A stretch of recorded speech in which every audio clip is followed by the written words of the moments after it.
नानोत we कलशकर सिद्क़ो वफ़ा का picker, नानोत we कलशकर सिद्क़ो वफ़ा का picker, उलमाए देवबंद उलमाए देवबंद। उस शख्सियत को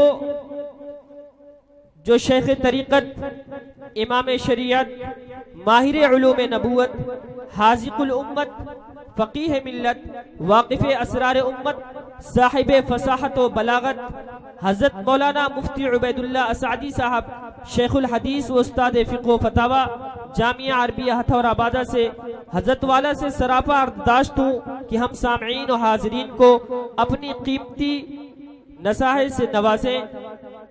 मुकर्रिर अजीम आ रहा है, जाने लुत्फ़े अमीम आ रहा है। मुकर्रिर अजीम आ रहा है, जाने लुत्फ़े अमीम आ रहा है। अहले महफिल को शादमा करने फ़िक्र व फ़न का शमीम आ रहा है। अल्हम्दुलिल्लाहि व कफ़ा व सलामुन अला इबादिहिल्लज़ीना इस्तफ़ा, अम्मा बाद।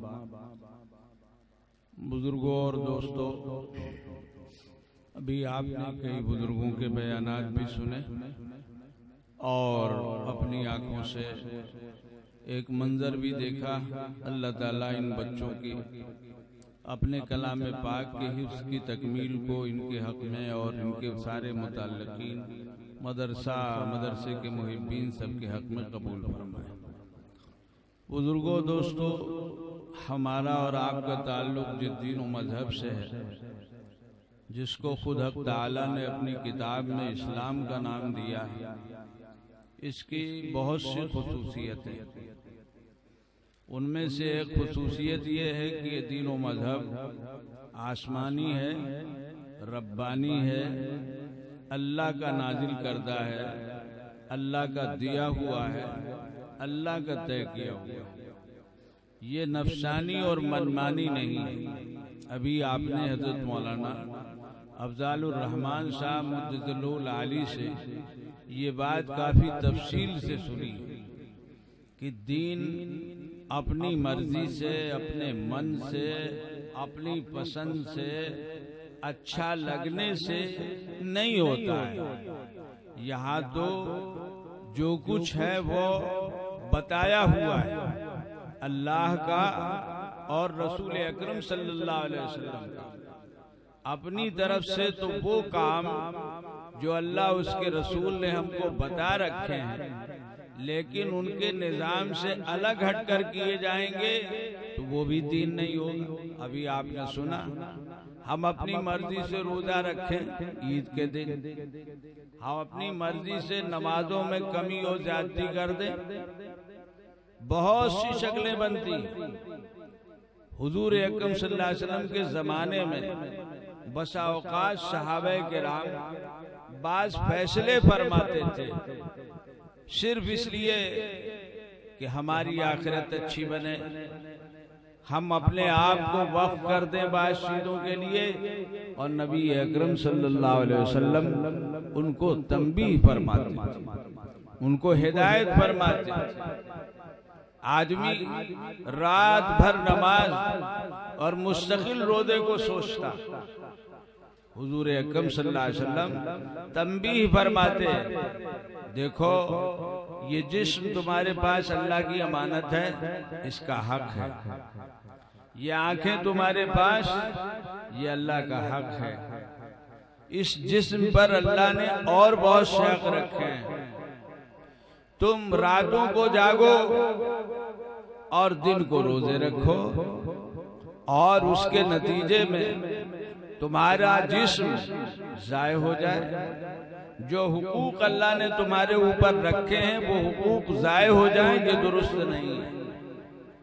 तो एक खुसूसियत तो बुजुर्गों दोस्तों ये है कि ये दीन रब्बानी है, आसमानी है, अल्लाह का नाजिल करदा है। इसमें अपनी तरफ से न कोई कमी की जा सकती है, न कोई इजाफा किया जा सकता है। दूसरी, इस दीन की एक बड़ी खुसूसियत यह है बुजुर्गों दोस्तों कि ये दीन अबदी है। ये क़यामत तक के लिए, जब तक दुनिया कायम है, हमारे आका हज़रत मोहम्मद मुस्तफ़ा सल्लल्लाहु अलैहि वसल्लम की रिसालत और नबूवत उस वक्त तक के लिए, आपकी लाई हुई किताब उस वक्त तक के लिए। क़यामत से पहले आपके बाद न कोई नबी अब आएगा, न कोई किताब आएगी, न कोई शरीयत आएगी। अल्लाह ने अपना आखिरी नबी बनाकर हमारे आका हज़रत मोहम्मद मुस्तफ़ा सल्लल्लाहु अलैहि वसल्लम को भेजा है और उनके वास्ते से हमको अपनी आखिरी किताब दी है जो क़यामत तक के लिए, ये दीन क़यामत तक के लिए है। और जब क़यामत तक के लिए है तो कोई लाख तदबीरें कर ले, इसको मिटा नहीं सकते। एक खूबी इस दीन की यह है बुजुर्गों दोस्तों कि ये कामिल है, और एक खूबी यह है कि ये जामे है। एक खूबी यह है कि हमारे हालात और हमारी जरूरतों के एतबार से इसमें मुकम्मल रहनुमाई मौजूद है, मुकम्मल रहनुमाई मौजूद है। और हमारी जो जिंदगियां हैं, इंसानी जिंदगी जो अल्लाह ने बनाई है, पैदाइश से लेकर मौत तक और सुबह से लेकर शाम तक, हर पहलू हर मौके के लिए इस दीन में रहनुमाई और हिदायत है। यहाँ कोई कमी नहीं है कि दूसरे दीनों मजहब की तरफ हमको रुजू करना पड़े, और ना हमारी जिंदगी का कोई पहलू ऐसा है कि जिसको छोड़ दिया गया। सवाल नहीं पैदा होता। पैदाइश के अहकाम, मौत के अहकाम, शादी के अहकाम, मामलात, कारोबार, खरीद व फरोख्त, मुलाजमत, खेती बाड़ी, सारे अहकाम इस दीन में मौजूद हैं। और बुजुर्गों दोस्तों, एक बहुत बड़ी खूबी है कि ये दीन दीन फितरत। अल्लाह ने हमारे अंदर जो फितरी तकाजे रखे, उन फितरी तकाजों पर काबू पाने की बात तो कही गई, कंट्रोल करने की बात तो कही गई, उनकी हदबंदी तो की गई है। लेकिन ऐसा नहीं है कि फितरी तकाजों के खिलाफ हमारे दीन में अहकाम दिए। अल्लाह ने हमारी फितरत, फितरी तकाजा खाने का रखा, पीने का रखा, पहनने का रखा, ओढ़ने का रखा। इन चीजों के वास्ते से हमारी जिंदगियों की हिफाजत का निजाम बनाया। तो हमारे दीन में खाने के अहकाम, पीने के अहकाम, पहनने ओढ़ने के अहकाम, और ये खाना पीना और पहनना ओढ़ना बगैर दुनिया के असबाब के नहीं होगा। तो दुनिया के कमाने के अहकाम वो भी दिए।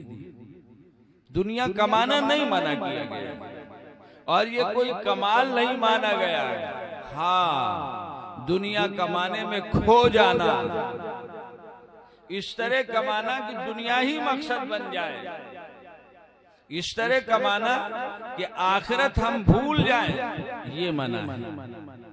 वरना ये जरूरतें कैसे पूरी होंगी? ये खाना पीना, पहनना ओढ़ना, घर मकान, ये जरूरतें कैसी पूरी होंगी अगर हमारे पास मालो दौलत और असबाब नहीं होगा?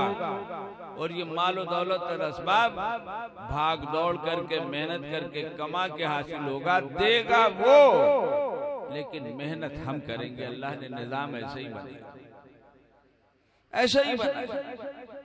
कोई नेमत मिलती है, हमारे अंदर एक खुशी का दाहिया पैदा होता है, उस मौके पर तकाजा होता है अपनों के जमा होने का, अपनों के जमा करने का, कुछ खाने पीने का।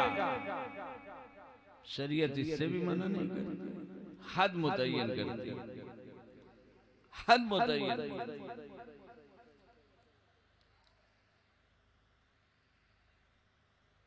एक तकाजा अल्लाह ने रखा जिसको हमारी जरूरत बनाया, और जिसके लिए निकाह और शादी ब्याह का निजाम रखा। हमारे दीन में आदमी आजाद रहे, अकेला और तन्हा रहे, शादी नहीं करेंगे, हम ऐसे ही रहेंगे, नमाज रोजा करते रहेंगे, ये कोई पसंदीदा पहलू नहीं है, क्योंकि फितरत के खिलाफ, फितरत के खिलाफ।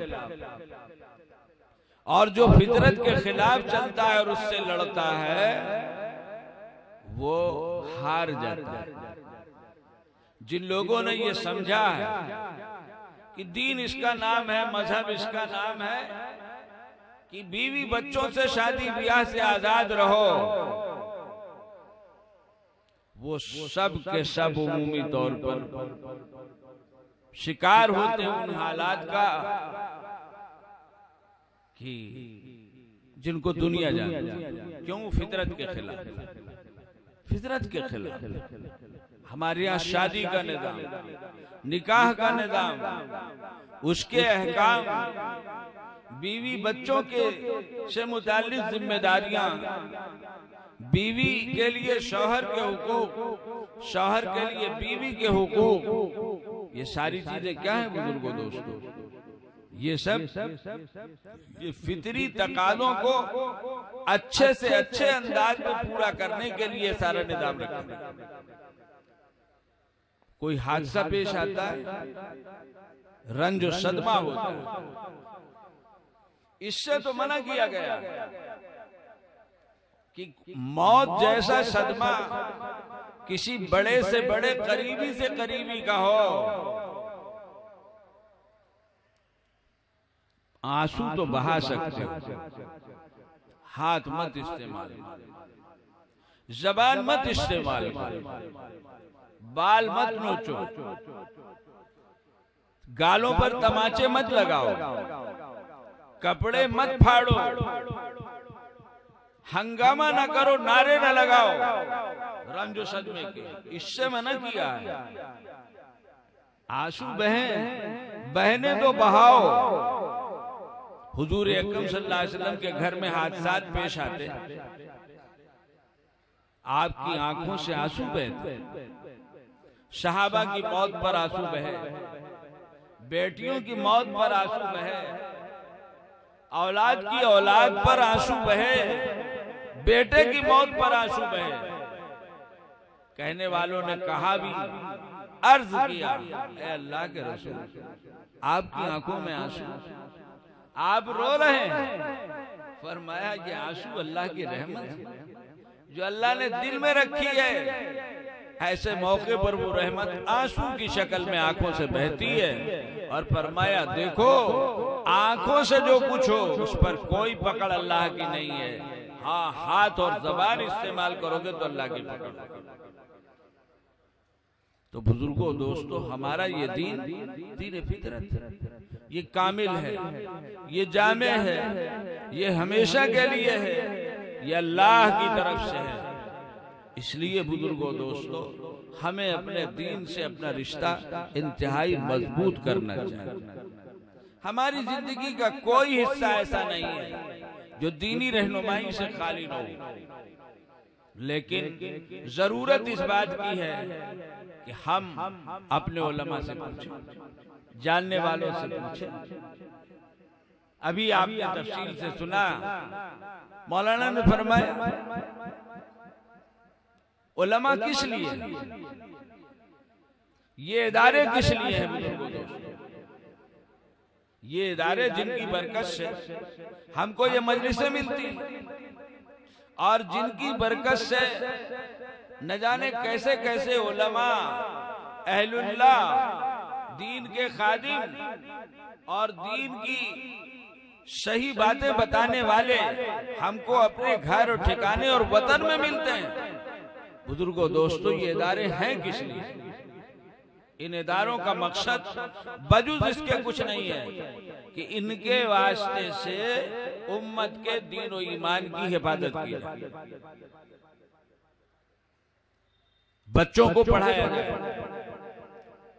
दीन पढ़ाया जाए, इतना पढ़ाया जाए बच्चों को कि उनके दीन और ईमान को आगे कोई खतरा ना हो, और जरूरत पर बड़ों को दीन की बात बताई जाए, जिस चीज की जरूरत महसूस की जाए वो बताई जाए, और जिस चीज को पूछने के लिए कोई आए तो वो बताया जाए। बुजुर्गों, दोस्तों, दीन का मसला तो ये है कि हम जवान हो या बूढ़े हों, हमको जरूरत पेश आती है अपने कारोबार में, जिंदगी के मामलात में, जहाँ ये सवाल पैदा होता है कि ये जो हमारी जरूरत है इसमें हमारी शरीयत की रहनुमाई क्या है। तो बुजुर्गों, दोस्तों, ये उलमा हमारे जो अल्लाह के फजल से इस मुल्क में हर खित्ते में हमको मिल रहे हैं, ये हमारे बुजुर्गों की मेहनत है, उनकी जद्दोजहद है, और ये इदारे। तो बुजुर्गों, दोस्तों, इन इदारों से रिश्ता मजबूत कीजिए, दीन से रिश्ता मजबूत कीजिए, जिसके लिए अल्लाह ताला ने हमको पैदा किया है। हमको दुनिया के लिए नहीं पैदा किया है, दुनिया का हाजतमंद, दुनिया के असबाब का जरूरतमंद जरूर बनाया है, लेकिन पैदा अपने लिए किया, अपनी इबादत के लिए किया। दुनिया हम इसलिए कमाते और इस्तेमाल करते हैं ताकि इसके वास्ते से अपने जिस्म जान की हिफाजत करें और अल्लाह के अहकाम की बजावरी करें। दुनिया इसलिए कमाई जाती है, और जब इसलिए दुनिया कमाई जाती है तो दुनिया का कमाना इबादत बन जाता है। दुनिया का कमाना इबादत बन जाता है। मुसलमान का मसला तो ये है कि उसका हर काम इबादत बन जाता है। उसका खाना इबादत, उसका पीना इबादत, उसका सोना इबादत, हत्ता कि बुजुर्गों, दोस्तों, जिस्म से जो गंदगियां खारिज होती हैं वो हाल और वो भी इबादत इस एतबार से बन जाता है कि हमको सिखाया गया है कि कैसे अपनी जरूरतें पूरी करें। ये गंदगी जिस्म से जो खारिज होती है, इस कैसे इस जरूरत को पूरा करो, इस मौके पर किन चीजों का एहतमाम करो। जाओ हाजत की जगह तो दुआ पढ़ो, निकलो तो दुआ पढ़ो। दस्तरखान पर जैसे बैठने और उठने में दुआ है, मस्जिद में दाखिल होने निकलने में दुआ है, और जैसे मस्जिद में दाखिल हो तो दायां पैर रखो और निकलो तो बायां पैर पहले बाहर निकालो। हाजत की जगह में जाओ तो इसकी उल्टी तरतीब है कि दाखिल हो तो पहले बायां पैर रखो, निकलने लगो तो दायां पैर पहले निकलो। ये सब हिदायतें हैं। ये सब हिदायतें जब जिंदगी में अपनाई जाती हैं तो जिंदगी हमारी, बुजुर्गों, दोस्तों, पूरी की पूरी ईमान बन जाती है, दीन बन जाती है, इबादत बन जाती है, जिसके लिए अल्लाह ताला ने हमको पैदा किया है। और फिर हमारा हर छोटा बड़ा अमल वो होता है कि जिस पर हमको अल्लाह की रिज़ा मिलती है, उसकी खुशी मिलती है, उसकी तरफ से इनाम मिलता है। बुजुर्गों, दोस्तों, हमें इसकी फिक्र करनी चाहिए, इसका मिजाज बनाना चाहिए। अल्लाह ताला हमारे इन इदारों की खूब हिफाजत फरमाए, इनकी खिदमत की हिफाजत फरमाए, और जो हजरात इन इदारों की खिदमत में लगते हैं, और ये इदारा जो एक अरसे से इस खित्ते और हिस्से में फैज़ पहुंचा रहा है, हजरत मौलाना मोहम्मद अहमद साहब को अल्लाह ताला मजीद सेहत और आफियत नसीब फरमाए, साया दराज फरमाए। इन इदारों की कद्र कीजिए, इनसे हमारी और उम्मत की बहुत बड़ी जरूरत पूरी हो रही है। अल्लाह तबारक ताला हमें इन सारी बातों को समझने की और दीन, मुकम्मल दीन जो हमको दिया गया उसके मुताबिक अपनी जिंदगियां गुजारने की तौफीक अता फरमाए। व आखिर दावाना अल्हम्दुलिल्लाहि रब्बिल आलमीन।